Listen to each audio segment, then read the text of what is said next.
विशेषतः कराड, मलकापूर किंवा हा परिसर, अगदी शामगावचा पण एक प्रोजेक्ट आम्ही पाहिला आता तिथं एक्झिबिशन मध्ये लावलेला.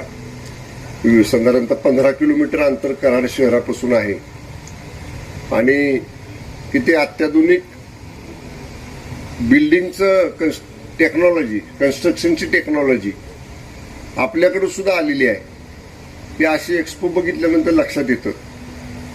आता अम्युनिटीज तर काय, कुठं आमच्या पाटणमध्ये अपार्टमेंट बांधलं तरी ते अम्युनिटीज लागतातच द्यायला लोकांना, कारण सर्वसामान्य माणसांना आता ही फ्लॅट संस्कृती जवळजवळ रुजली म्हटलं तरी काय हरकत नाही. त्यामुळं बऱ्याच कॉम्प्लेक्स पाहिले, खाली कमर्शियल, वर रेसिडेन्शियल, आणि त्याचा आउटर लुक जर बघितला त्या संपूर्ण बिल्डिंगचा, तर मेट्रोपॉलिटन सिटीजच्या सारखं डिझाईन, मेट्रोपॉलिटन सिटीजच्या सारखं तिथलं कन्स्ट्रक्शन, त्याचा आउटर लुक हा या एक्झिबिशन मध्ये अनेक प्रोजेक्ट्स मधला या ठिकाणी आपल्याला आम्हाला सगळ्यांना पाहायला मिळाला. समाधान वाटलं. आमच्यात माझ्या विधानसभा मतदारसंघातले बनपुरीचे काही लोक होते, कुंभारगावचे काही लोक होते, गुड्यातले काही उद्योजक आहेत, म्हणजे आमच्या तालुक्यातनं सुद्धा, पाटण तालुक्यातनं आलेले सुद्धा तरुणांनी शहरामध्ये येऊन मोठं नाव केलेलं आहे. याबद्दल खरंच हो, ती फार जुनी आहे. पृथ्वीराज बाबा राहतात तिथे, ती पाटण कॉलनी. पुराचं पाणी येतं तीच ना. ते आपलं टीव्हीला बघितलं आम्ही सारखं, पाटण कॉलनीत पाणी. लोक मला फोन करायचे, म्हणलं आमच्याकडे नाही, ते कराडमध्ये आहे म्हणलं पाटण कॉलनी. ते लोकांनी कराडमध्ये येऊन, पाटण तालुक्यातल्या लोकांनी हळूहळू स्वतःच सुद्धा त्या ठिकाणी कौशल्य दाखवायचा प्रयत्न केला. याच्याबद्दल मनापासून आनंद आहे. मी सुरुवातीला म्हणलं तसं, हे जे बिल्डर असोसिएशन आहे, ज्यांनी पुढाकार घेऊन हे एक्सपो भरवलेला आहे, त्याला खरंच धन्यवाद दिले. मला माहित नाही याच्या अगोदर झाले का नाही, पण मला तरी पहिल्यांदा येता आलं आणि मला निमंत्रण दिलं. निवडणुकीची धावपळ सुरू आहे, पण तरी मी म्हटलं नाही, आपल्या मतदारसंघातली काही, जिल्ह्यातली, तालुक्यातली काही मुलं त्याच्यामध्ये सहभागी झालेली, तर आपण जायला पाहिजे आणि त्यांना प्रोत्साहन, तुम्हाला सगळ्यांनाच, छोट्या उद्योजकांना असेल, अपकमिंग बिल्डर असतील त्यांना असेल, वेल सेटल्ड असतील त्यांना असेल, सगळ्यांसाठीच एक चांगलं दालन या माध्यमातून उपलब्ध झालेल्या या सगळ्या उपक्रमाला जिल्ह्याचा पालकमंत्री या नात्यानं मी मनापासून शुभेच्छा देतो. आज या ठिकाणी 10 वर्षानंतर इथं बिल्डिंग मटेरियलच्या बाबतची सर्व माहिती आणि स्टॉल इथं उभे केले आहेत. या शहराचा विकास होत असताना अनेक या ठिकाणी कन्स्ट्रक्शन कंपन्या असतील, स्वतः काही डेव्हलप करणारे लोक असतील, या सर्वांचं फार मोठं योगदान आहे. पण जसं आपण पुढे जात तसं घराच्या संकल्पना बदलत असतात. फार पूर्वी पांढऱ्या मातीची घरं होती, कुंभारी विटा आल्या, पुन्हा आताच्या विटा आल्या. त्याचप्रमाणे हॅलो ब्रिक्स मोठ्या प्रमाणात वापरले जातात. विशेषतः कन्स्ट्रक्शन जे मोठ्या प्रमाणात ते वापरले जातात. अलीकडे अनेक ठिकाणी चिऱ्याची घरं बांधण्याची संकल्पना आली आहे. पण हे करत असताना नवनव बदल असणं हे आवश्यक असतं. अनेकांना माहित नसतं, म्हणजे जो घर बांधतोय त्यालाही बऱ्याच जणांना कल्पना नसते, किंवा जे बांधणारे त्यांना नसते की अशा प्रकारची टेक्नॉलॉजी पुढे आली आहे. आम्ही इथं आत फिरत असताना पाहिलं, पूर्वी कसं की साधारणपणे स्पॅन किती आहे त्याच्यावर स्टील किती वापरावं हे पाहिलं जायचं, आणि मोठा स्पॅन असेल तर करायचं काय, म्हणजे पुलासाठी जी टेक्नॉलॉजी ब्रिजसाठी वापरत ती टेक्नॉलॉजी आता घरामध्ये सुरू आलेली आहे. हे त्याला एसएसचे वायर नेटिंग चांगले जाड त्या ठिकाणी घालून त्याला स्ट्रेंथनिंग देण्याचे काम केलं जातं. खर्चामध्ये बचत होते आणि मोठा स्पॅन आपल्याला त्या ठिकाणी मिळतो. मग अशी काही ज्या गोष्टी आहेत इथं आलेल्या आहेत. अन्य काही मटेरियल आहे त्याची माहिती या ठिकाणी आलेली आहे.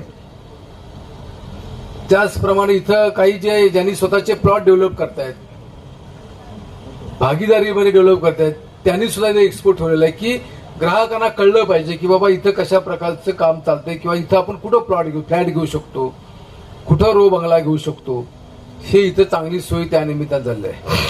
आणि विशेषतः नरेडकोनं हा चांगला उपक्रम घेतला, त्यांना अतिशय मनापासून धन्यवाद, शुभेच्छा देतो. आपण असं मानतो, आपण सर्व इंजिनियर्स स्वतःला विश्वकर्माचे वारसदार समजतो आणि असं म्हणलं जातं की engineers also create the world. नवनिर्मितीचा ध्यास घेतलेली हे लोक असतात. म्हणजे विश्वाची निर्मिती किंवा नवीन नाविन्याची निर्मिती, हे नाविन्य ह्या एक्सपोच्या माध्यमातून आपल्याला दिसतं.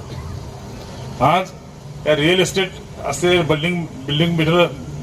बिल्डिंग मटेरियल असेल किंवा जे नवीन उत्पादनं या ठिकाणी मॅन्युफॅक्चरिंग एजन्सी असतील किंवा कंपनी असतील, आज आपण एका छताखाली आज लेटेस्ट 2026 मध्ये काय नवीन अद्यावत टेक्नॉलॉजी आलेली आहे, की काय नवीन आलेलं आहे ते आपल्या ठिकाणी पाहायला मिळतं. नवीन ज्ञानामध्ये आपल्या भर या माध्यमातून पडत असते.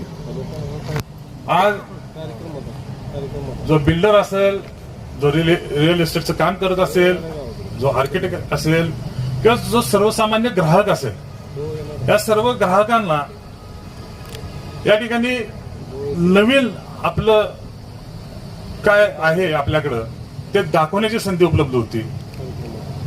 ज्या लोकांना नवीन पाहायचं आहे त्यांना सुद्धा या ठिकाणी पाहायची संधी मिळते.